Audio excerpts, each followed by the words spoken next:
കാക്കയും അരയന്നവും. ഒരു കാടിന്റെ അരികിലുള്ള വലിയ മരത്തിൽ കുട്ടിക്കാക്ക എന്നൊരു കാക്ക താമസിച്ചിരുന്നു. അവൾക്ക് അവളുടെ കറുത്ത തൂവലുകൾ ഒട്ടും ഇഷ്ടമായിരുന്നില്ല. എന്തൊരു ഭംഗിയില്ലാത്ത കറുപ്പ് നിറം! അവൾ എപ്പോഴും സ്വയം പറഞ്ഞ് സങ്കടപ്പെടും. ആ കാടിനടുത്തുള്ള മനോഹരമായ തടാകത്തിൽ അഴകി എന്നു പേരുള്ള ഒരു അരയന്നം താമസിച്ചിരുന്നു. അതിന്റെ തൂവെള്ള നിറം കാണാൻ എന്തു ഭംഗിയായിരുന്നു! കുട്ടിക്കാക്ക ദിവസവും അഴകിയെ അസൂയയോടെ നോക്കി നെടുവീർപ്പിടും. ഒരു ദിവസം കുട്ടിക്കാക്കയ്ക്ക് സഹിക്കാൻ കഴിഞ്ഞില്ല. അവൾ പറന്ന് അഴകിയുടെ അരികിലെത്തി.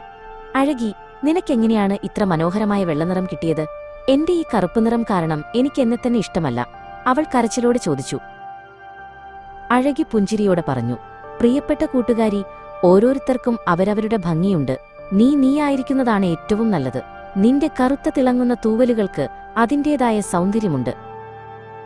പക്ഷേ കുട്ടിക്കാക്ക അത് കേട്ടതായി നടിച്ചില്ല.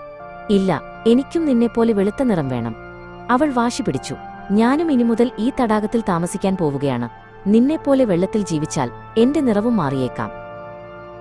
അങ്ങനെ കുട്ടിക്കാക്ക തടാകക്കരയിൽ താമസം തുടങ്ങി. അവൾ ദിവസവും വെള്ളത്തിലിറങ്ങി ചിറകടിച്ചു.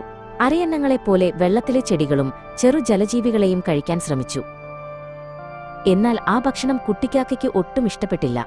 അവൾക്ക് പ്രിയപ്പെട്ട മധുരമുള്ള പഴങ്ങളോ മറ്റു ചെറു പ്രാണികളോ അവിടെ കിട്ടിയില്ല. ദിവസങ്ങൾ കഴിഞ്ഞപ്പോൾ അവൾക്ക് വിശന്നു. അവൾ ആകെ ക്ഷീണിച്ച് അവശയായി. അവളുടെ കറുത്ത തൂവലുകളുടെ തിളക്കം മങ്ങി. പറക്കാൻ പോലും അവൾക്ക് പഴയ ശക്തിയില്ലാതായി. അഴകിക്ക് അവളുടെ അവസ്ഥ കണ്ട് വളരെ വിഷമം തോന്നി. അപ്പോഴാണ് കുട്ടിക്കാക്കയ്ക്ക് തന്റെ അബദ്ധം മനസ്സിലായത്. അഴകി പറഞ്ഞതായിരുന്നു ശരി.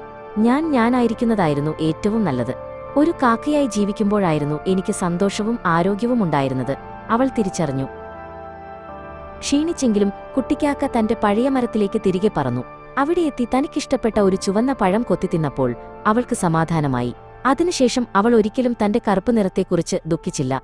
താനൊരു കാക്കയാണെന്നതിൽ അവൾ അഭിമാനിച്ചു.